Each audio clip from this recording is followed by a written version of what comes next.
Shirin kace na ce, wa ya ce, a ina aka ce, ku biyo mu don jin wanda ya ce.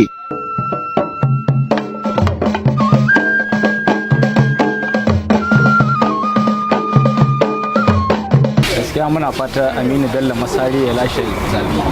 So me dalilin ka akan wannan tafiye? Dalili ya aikata abin alkhairi sosai, kamar daga unguwata filin Kanada ya kawo mu ci gaba na makarantar boko da makabarta, haka kaga kowannan abin godiya ne gare mu.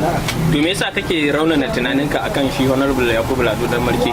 To gaskiya shi can kwanan baya ba mu ji daɗin abubuwan da suka yi ta afkuwa ba, ko ba haka ba. Kamar me kenan?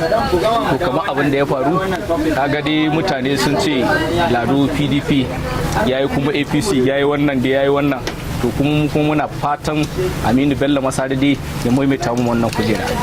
A gani na dai, a tunani na kuma sanata Yakubu Lado shi nake tunanin inda za a yi zaɓe. Yakubu Lado na jami'ar tsakanin da Allah yana tunanin zai kada Aminu Bello Masari. To me dalilanka akan wannan? Dalili na ko shine shi dai na ɗaya, sanata Yakubu Lado mutum ne mai farin jini, mai al'umma kuma mai son jama'a, ba kamar wannan gwamnati ne take kai ba yanzu. Kuma sannan abu na biyu, Yakubu Lado kowa ya sani mutum ne mai taimakon al'umma, mai taimakon al'umma ko mai taimakon jihar Katsina, inda ya samu wannan dama ta wannan gwamnatin jihar Katsina, insha Allah. To ya kake ganin tafiya, ganin cewa wanda zai zama mai mataimaki wato a matsayin mataimakin gwamna shine Majigiri, ya kake ganin tafiya za ta kasance? Ai sanata Yakubu Lado ya yi daidai da ya tsaye da sanata Majigiri, saboda ya yi amfani da kwakwalwa ta wannan bangaren. Saboda Majigiri dai mutum ne wanda ya siyasa, bayan nan kuma mutum ne mai farin jini wanda ya san me yake yi.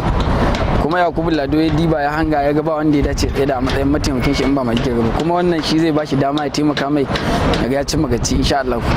A nan muka kawo ƙarshen shirin kace na ce, ku tarbe mu wani satin don jin sabon shirin kace na ce.